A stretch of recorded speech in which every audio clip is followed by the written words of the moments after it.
actor, author, and civil rights activist Maya Angelou said, "All great achievements require time."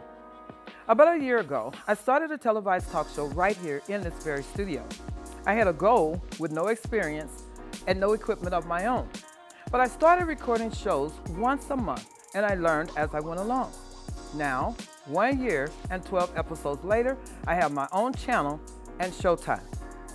The success of the show has afforded me opportunities that I would have never been able to enjoy otherwise, including meeting and interviewing prominent entrepreneurs, authors, and other people with interesting stories to share.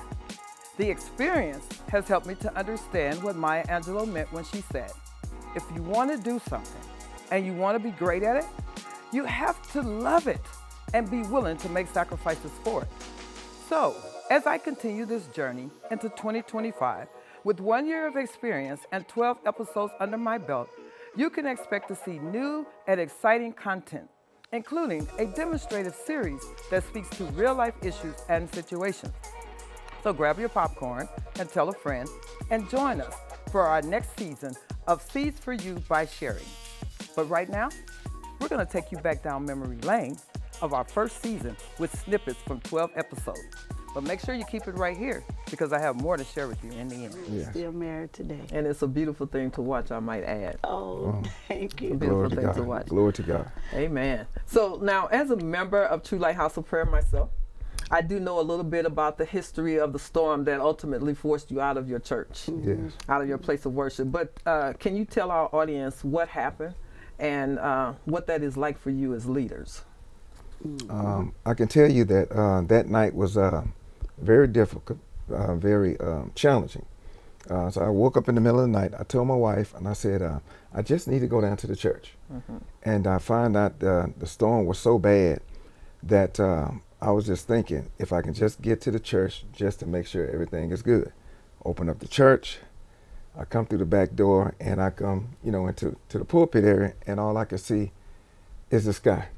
And it was raining real bad. So I get on the phone and I call my wife, and I told her, I said, "Honey," I said, "it don't look good." I think I told you, don't cry. Yeah, you told me. I told her, don't cry. But as a leader, it has been challenging, not just for me as a pastor, but for me as a husband. Number one, to make sure that This is working. they can. But I always wanted to do acting. Okay. I did it in high school. The first play I did was Guys and Dolls. Okay. Didn't have a speaking role, but it was a dancing role, doing the Cuban scene, and they talk about how we stole the show. But I really wanted to speak. I think I saw it, I'm not sure if I saw it on a newspaper or something. I came across it. Okay. I came across your posting for this Unpleasant Excitement. It had auditions. I was like, you know what? I'm gonna try this. And so I was nervous. I said, you know what, I can do this. It's a gospel play. I'm in church, so it should work out for me. And so I went. I originally tried to for The Father. Okay. That's what I tried out for. I didn't realize it was a singing role. I didn't do the singing, but I did try out anyway. And you came back and said, "I want to cast you as Byron." Byron's younger, but the guy who got it, I was actually older than him. Oh, wow. But he looked older than me. Yeah, he did. So that's how that role came to be, yes. And so I jumped into it. I enjoyed it. I enjoyed the discipline in it. Okay. I like your professionalism. Thank you. You had us meeting every Saturday. If I'm not mistaken, it was a while ago. That's right. And we would just go over and over again, make sure our lines are right. It was encouraging. I knew that you wanted it, which made me want to have it. I thought it was... And Sherry, when I tell you, I could see the growth and the word growing in me in this ministry. The home that we currently live in, we built that home in a bankruptcy. Wow. Because of the faith that they had taught us. Wow. That faith trumps facts, and when God says yes, man can't tell you no. And that's the mentality we went into it. Well, absolutely. I said, Steve, God said it's time to build. He said, build what? I said, it's time for us to build a home. And so the first thing we did is we prayed, and we touched and agreed, and we sought the Lord for an amount. And that house was built from the ground up. Wow. And we were in an active bankruptcy. And so these are the kinds of things that we as a husband and wife experience in this house of faith. Stuff I would have never dreamed possible. Because he fed us faith every time we went. Yes. Not only did they feed it to us, but they lived what they preached. Yes. You know, we saw them go through stuff. You know, when his daughter died and he's back in the pulpit preaching. Right. Just, you're like, okay, we know they're not superhuman, but my God, what an example of faith. Right. So The Bible never said we were weak. We were as the weaker vessel. And you submit because he has authority over you. And the perversion has said, well, she got to do what I say because I'm the man. Right. That's perverted. Right. And we are supposed to submit. And if, you know, even if he's not godly, you're in a union. That's right. But the whole act can be perverted. And that's when it gets perverted, when you allow or you bring in abuse. And then you try to marry it with submission. That's perverted. Yes. That is very perverted. Yes, I would agree with that. So what kind of feedback have you been receiving from your book so far? I know that you said you've been getting calls from all over the world. So gosh, I've actually, a friend of mine, I was stationed, a battle buddy of mine, because I served in the military. Yes. And her friend was reading the book. And she was like, man, you got to read this. This book is good. Yes, so she looked at the name. She said, I know her. So she reached out to me on Facebook. So this book, I mean, God is doing amazing things.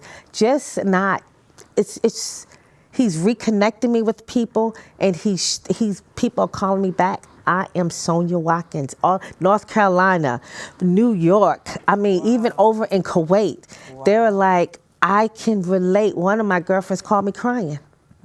She said, this book, I can see myself in this book. Absolutely. And I didn't know what God was doing. Yeah. You know, because I'm not a reader.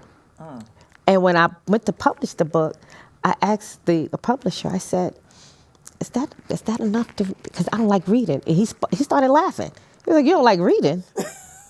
I said, no, I don't like to read. But one of my sisters in Christ, she said she sat on the toilet, the commode, and she said she didn't get up till she finished it. Wow. I said, God, you are onto something. Yes, Whatever you're going to do, have your way with it. Amen. Yes, ma'am. Because I'm telling you, there were moments in that book when I just saw myself just shaking my head. Even when the relationship started, I saw where it was going. You know, because I've been there before. You know, so I was able to recognize it, and I was just shaking my head. And then when he did the worst to her, I was just. It made me angry because I'm just like, why? What kind of dog animal are you? Because he wanted to bring her down to worm status. But even after he did that, he turned it around like it was her fault. Exactly. That's what they do. And I've experienced some of that emotional. I was in a book club. Well, a group of women read my book in a book club. And we talked about it, and she was like, what part was yours? What part was and I actually started crying. Because I'm like, yeah, some things, that's how it was said. The rudeness and telling you, that's why I don't even want to touch you no more. Well, everything he did to her emotionally, it was like, wow. Thank you. So let's get started. The first question I want to talk to you about is that you said that you worked for Tyler Perry's studio. Yeah, I did. Okay. I worked at his studio as a security officer, and that was in Atlanta, Georgia, and that was back in 2018. Okay. So I was there about almost 2 years, a little bit, yeah. Really? Something like that, yeah. So you were there during the pandemic? No, this was actually I came to Texas. Okay. In 2018, so I was there like 2017. Okay. And when I left Atlanta, I was leaving Tyler Perry Studios. I see. Right. And yeah, I did security for Okay. yeah, so. Okay. So tell me about what you learned behind the scenes, or did you? Well, I actually didn't actually work anything in production or anything. Okay. I was more or less only thing that I did learn about how they process things as far as scheduling and things like that, because it was always turned over to the security, because I worked the front gate. Okay. And then I did patrolling too. So Okay. so we had to know where everybody was going and Okay. who's coming and That's going and good. things like that. Awesome. And it was all, lockdown type of security too. Okay, I'm sure. I'm sure. So did you ever see Tyler Perry? All the time. All Yeah, the I see him time? all the time. He used to always be on his golf cart, or he'll just drive whatever he wanted to drive around. Mostly he likes to be on the golf cart. Okay. Yeah, that's what I mostly see him and talking on the phone. So what did you think about the studio? The studios are great. The one that I worked at both of them. He had one Okay. that called Greenbrier Studio. That was before the one he bought on. I think that's Fort Benning, not Fort Benning. Anyway, I can't remember the Army base in Atlanta, but he bought some land. Quite a Okay. bit of land to build the new studio on. Awesome. So and then I also worked in the prop area, which is the warehouse where they keep all Oh the my props God! and things like that. I bet So- you that was something to see. Oh yeah, it was. It was. Wow. Yeah. You know, I've never been there. I think he does tours or something for it. I don't know, but I've never been there. But I did have an opportunity to see it on YouTube. It looks pretty amazing. Oh, it is. It looks pretty amazing. And I was just, first of all, I'm really proud of his accomplishment. But the other thing that just really struck me, because I think you have to have a really creative mind to do what he did, because you could be in a hospital and then take the elevator and get off the elevator and you're in a totally different set. That is correct. Totally Yeah, different that set. So is I just correct. thought that was pretty amazing. Yeah, yeah. So in that experience, did you have anything about it that you liked or disliked? No, I actually liked everything. I really, again, I saw the whole transformation from when he went from Greenbrier, when he had made a lot of those TV shows. He had like Meet the Browns and things Right. like that. So I saw the transformation, him going over into the bigger studio, which is on the Army base now. So no, I just enjoyed seeing all of that. I used to love walk around and dream, and that's when I really realized, being on his set, even though I was doing security, I realized how much it was in me, Okay. I really did. I really realized that. Kind of man. really inspired you Yeah, to take yeah. that step. Oh Okay. yeah. Oh yeah. And I'm sure that you saw a lot of celebrities. Oh, all the time. Well, you see a lot of celebrities in Atlanta anyway, but Okay. I had, maybe I call it a front row seat. Okay. Working at Tyler Perry. So yeah. Oh So- man, that's pretty amazing.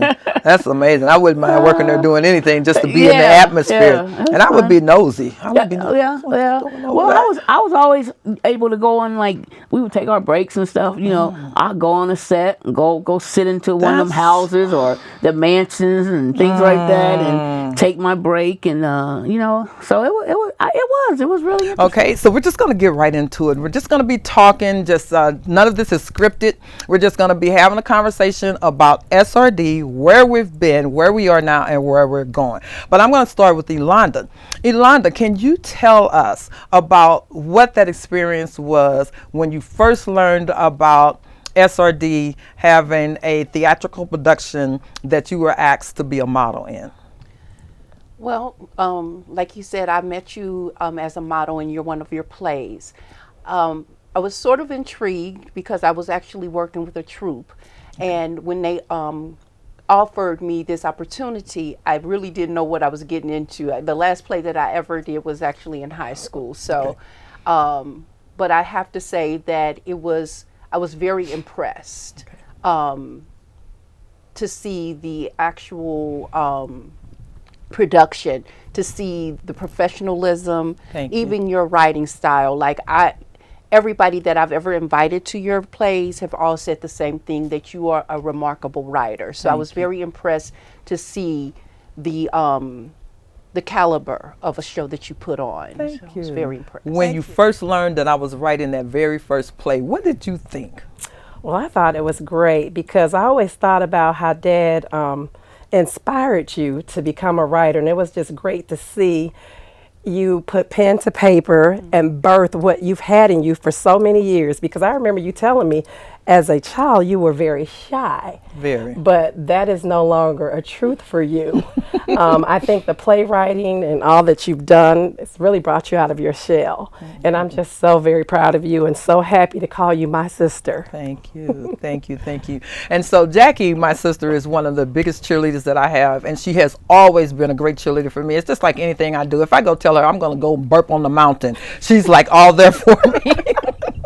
She is there for me. She's there for me. So she's an amazing sister and aunt, I must say, to my children and my grandchildren. She's amazing.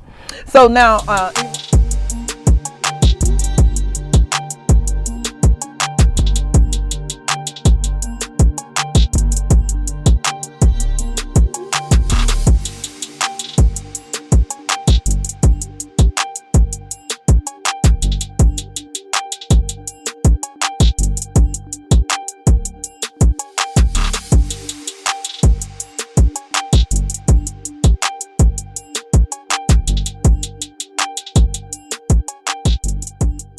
he got the injury, his agent let him know that you're still going to be drafted, but you probably won't get drafted to the last day.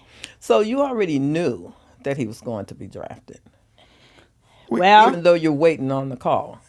Even though your agent can say, because he talked to the teams and the GMs, Okay. and they have and they saying, and most of the time they would say, hey, if when our number come up, if he's on the board, we would most likely we would draft him. Okay. But even though the GM say that, if the owner say he looking at something else, or he wants something else, that's what they're going to do. Or it could be something, is another player that they might want, or a position they might want. So it all depends. So What was his position, by the way? he was a wide receiver. receiver, okay. Yeah. Even though your agent's saying they looking at you, that's not nothing That's guaranteed. not a guarantee. No. Okay. All right. So now we're on day 2.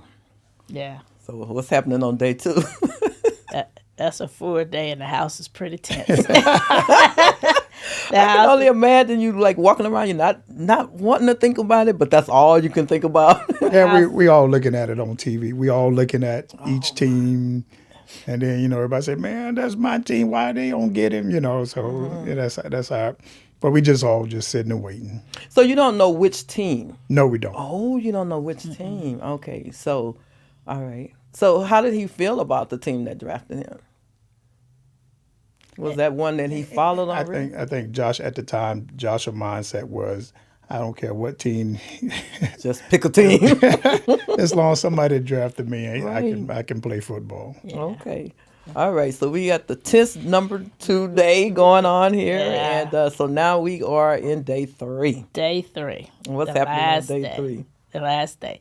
So early in day 3, he did start getting a couple calls from his agent saying, hey, so-and-so is saying they're going to draft you next. And so-and-so said they're going to draft you next. So he starts to get those calls from his agent. But again, it's whoever is next coming up that may not have even told the agent that they're going to draft him. So the one team that we were thinking was going to draft him, the Patriots bumped up ahead of that team and drafted him in the 4th round. And so just to get that call, and for him, after he got off the phone with You got to take me into that moment. I need to know exactly what that moment was like when that call came through. So when the call finally did come through, we're all sitting there expecting that it was another team, but it was a completely different team, which happened to be the New England Patriots. And Joshua, of course, took the call and went outside. Uh-oh. Yes, Okay. yeah, because he didn't want us hollering and making noise in the background. So he goes outside, and when he comes back in, he was just so overwhelmed with gratitude. So who was there in the house? It was just our family. Just you? Okay. So when he said it, what happened?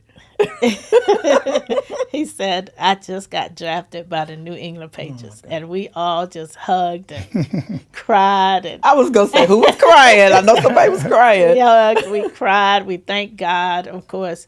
And then his brother said, "Oh my God, my brother just got drafted into the NFL."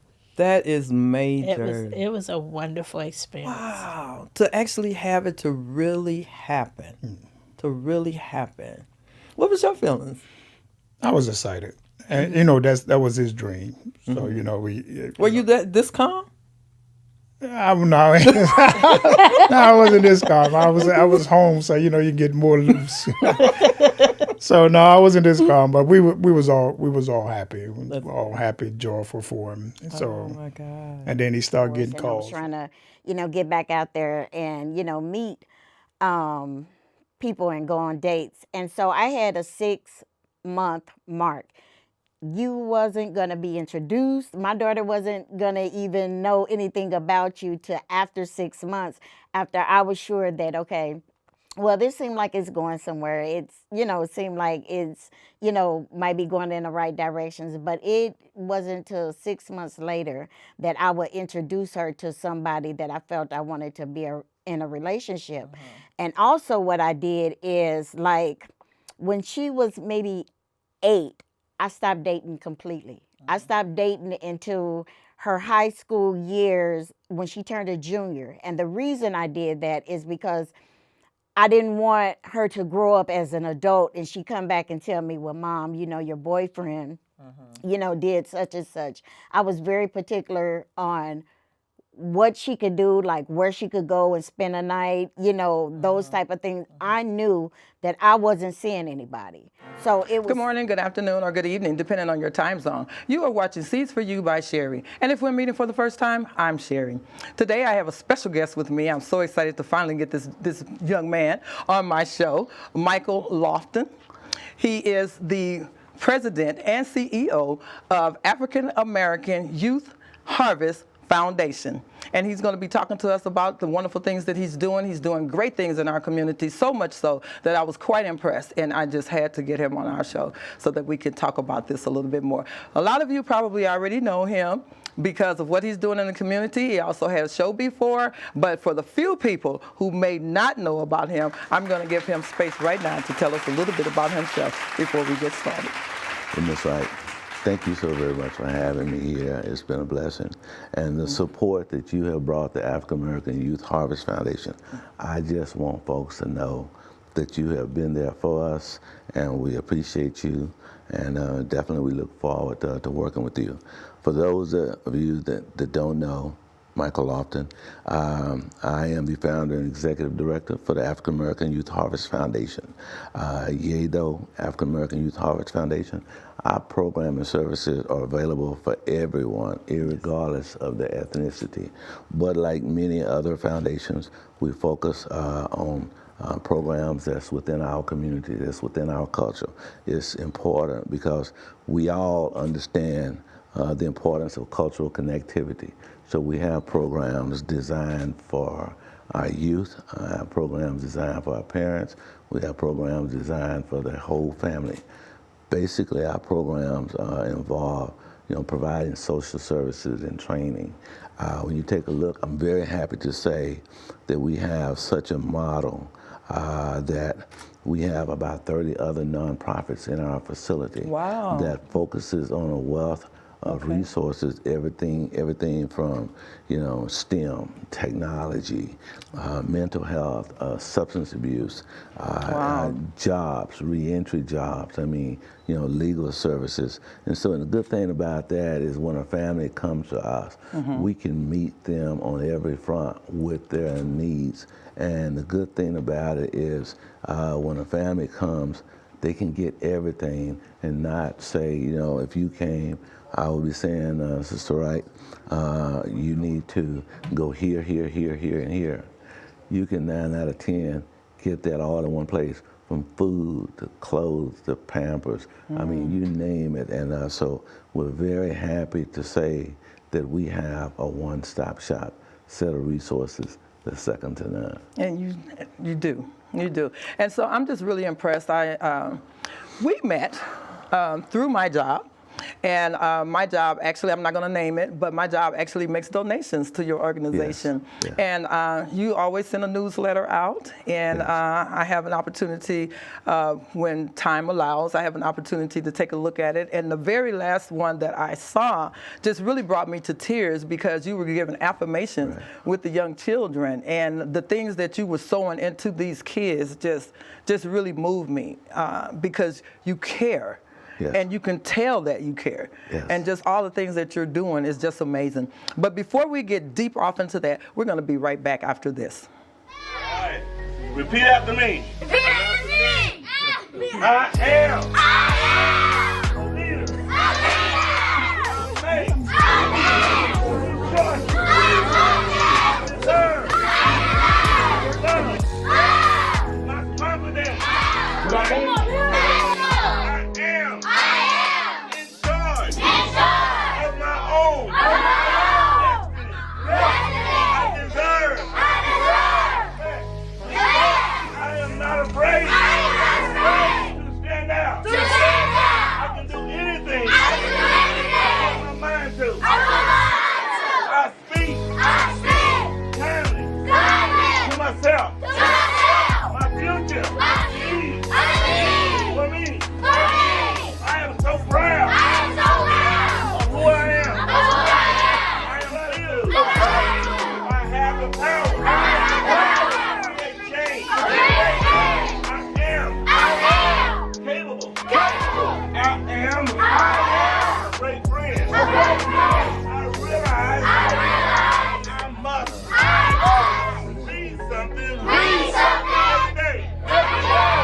I would research, well, it depends on what you want to do. I mean, you can research general information on life insurance as far as like what are the different types, you know, what are the benefits, what are the pros and cons. But I mean, that's something that you can do on your own. But I would say the simplest way is to get with an insurance broker that can explain it to you and show you like, you know, real information as far as your specific situation and show you actual numbers for your situation as well. Okay. So for someone who is green and does not know anything about this, like, how would they know when they have come across a good insurance person? Because, I mean, I don't know anything about it. Is this something that you, licensed insurance, I don't know the proper term to use, but say for instance, are you doing it because you are getting, what do you call it? Like when you go to a store and you're buying clothes, if they sell you the suit, then they get something. Commission. Commission. Yes. That's Yes, the word ma'am. I'm looking for. That's definitely a thing. Okay. I would say, I mean, like in any industry, there's going to be people that are ethical and there's going to be some unethical people that kind of like mess it up for everybody. Right. Okay. I would say some things you want to make sure that your agent is doing is actually asking you a lot of questions, because we're able to help you the best when we have the most information about what you want to accomplish, about your current financial situation. You know, somebody that asks you a lot of questions and doesn't just stick you with something, stick you with their favorite product, their favorite company. You want somebody that actually cares about what you want to do. So they're going to do that, and we always like to say it's mission over commission. Regardless of what, you know, is going to pay me the most, what's really going to help you the most. Okay. You know, and I'm really glad that you brought that out, because you said something about asking a lot of questions. Now, for somebody who doesn't know anything about it, and they're kind of hesitant to begin with about getting it for whatever that reason is, and then now all of a sudden they're getting all these questions, sometimes they can feel a little intrusive, you know. But really what you're telling me that it's a good thing if they're asking a lot of questions. Right. Because it's helping to find the best fit for me. Yes. Very good. I'm glad you brought that up. So I don't know why that happens, but it does. Yes. And, you know, I'm naturally a crybaby too, but for me, crying like helps strengthen me. It strengthens me. So I had to learn that it was okay to be vulnerable too, because I would like hold things inside.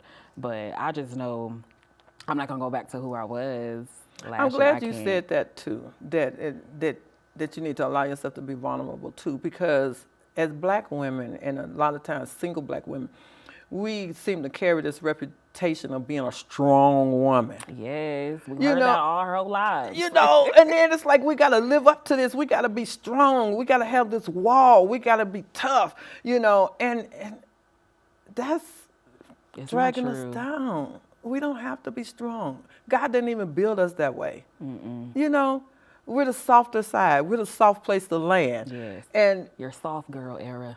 Yeah. So all this being strong all the time, that'll kill us. It definitely will. I remember hearing that growing up too, and I was always just kind of like, what? I don't want to be strong. If I have to be that strong, you know, how can I let somebody in? Exactly. I can't. Exactly. It's okay to be soft. Like, yes, you know, believe in yourself, stand your ground, but it's okay. Just bring it down just a little bit. Yeah, just a little bit, girls. Bring it out a little bit. And I'm still learning that too. Like, just, you know, being honest and transparent, because you hear things, you know, just growing up, like, this is how you have to be. You have to do this and this and this. And just on my journey, I'm just like, no, I'm not doing it this way, because this way is, you know, it works better. Well, that's good too, because a lot of times that's how we get stuck in the generational curses as well, going with tradition, going with what we saw, what our parents did. And our parents did the best they knew to do with what they had to work with, but they didn't know everything, just like we're not going to know everything. You know, and your hope is that every generation gets better and gets stronger, but what we don't want to do is to keep carrying generational curses down and passing them down to the next generation. So, yeah, if you have a better way of doing something, then by all means, that's what we should do. You know, no disrespect, but I don't see it that way. You know, that's a lesson for myself too with my daughters, because I feel like you need to do everything the way I did it, and I need to do everything the way my mama did it, because my mama was the bomb.com, and she knew what she was doing. She was smart. She was wise. So yeah. I mean, every kid is different. Like my mom, growing up, she was strict, and Mine now too. that, you know, I have my own daughter, I understand why she was strict to certain aspects, but there's some aspects where I'm just like, no, you know, let me lean in a little bit. Certain things with my daughter, I just choose to do different. Now, will it, you know, fall back on me? Maybe, but maybe not. Right. So, you know, it's just, I guess it's the give and take, or the chance you want to take, but just in that process, you know, in my own process, generational curses are real, and people don't think that they're real, and they are. Very. Like, it's even in the Bible about generational curses. It's not just something that, you know, someone just made up. Like, it happened. So if you could be the person to stop it, why not? Right. Because sometimes they feel like, if I say this, it's going to be wrong. I don't want to offend mom. I don't want to hurt dad, blah, blah, blah.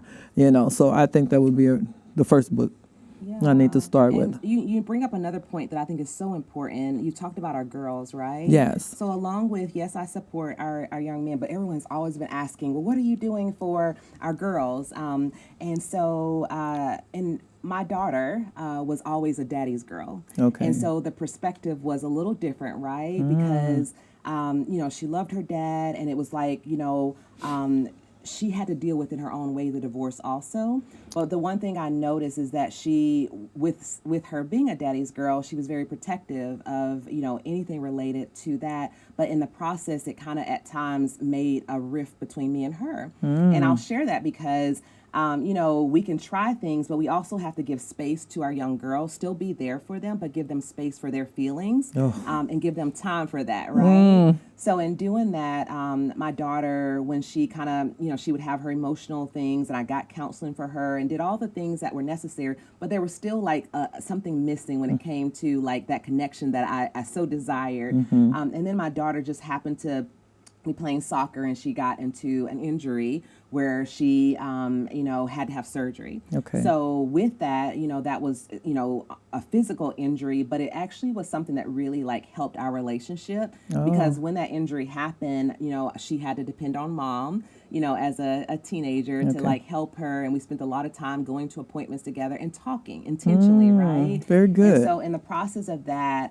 we kind of learned, and we wrote this book, Women to Girls, and it's about bonding matters. And the point of that was, if there are other mothers who might be struggling, or grandmothers with like that connection, especially with our young girls as they start to develop in themselves, and you know the relationship looks different, they're pushing you away. How can you still like work on building that relationship and empowering mentally our girls to overcome obstacles without kind of closing up? And so we wrote Women to Girls from two perspectives. A lot of times we always tell our young girls, you know, well, this is what you strive to be. You strive to be like your mother, or you strive to be like this person. And in this book, what we do is we remind our moms or our grandmothers that you have to learn to remember how to relate to that young girl.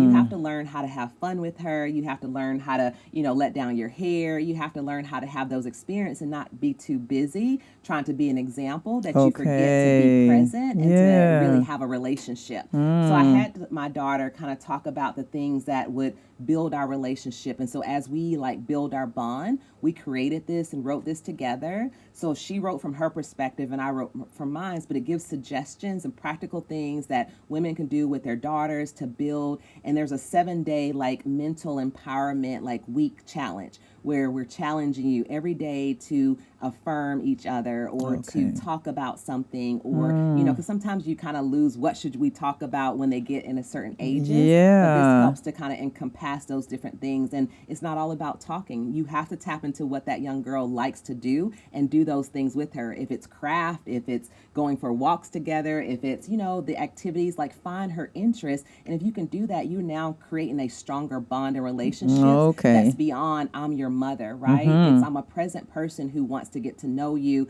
and be a part of that. And it doesn't have to come from just your mom. It can come from a surrogate, a mentor, someone else who is stepping into that role to really like support our young girls, along with what we talked about for our young boys. That's amazing. Yeah. That's good. And, you know, I'm glad that you're bringing that out. And so I hope you're listening and really paying attention, listeners, because this is good information. And I'm sure that if it doesn't fit your situation, you know someone who can benefit from this.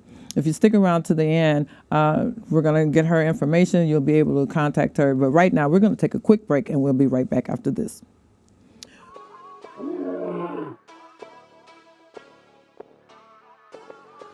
Boys Matter to Men was created to be able to support our boys and help them to develop mental, emotional, physical, and spiritual wholeness in life, to support their communication skills, their self-expression skills, and also to recreate our community village, and most importantly, our boys. The mission of Boys Matter to Men is to be able to meet our boys where they are within our community. We believe with Boys Matter to Men that it takes one person to make a difference in the lives of our boys. That one person can cause a ripple effect in the lives of our male youth boys. If you're interested in becoming a mentor, if you're interested in becoming a community partner, or if you're interested in donating to Boys Matter to Men, please connect with us on Facebook, on Instagram, or on our website. Thank you. Boys Matter to Men!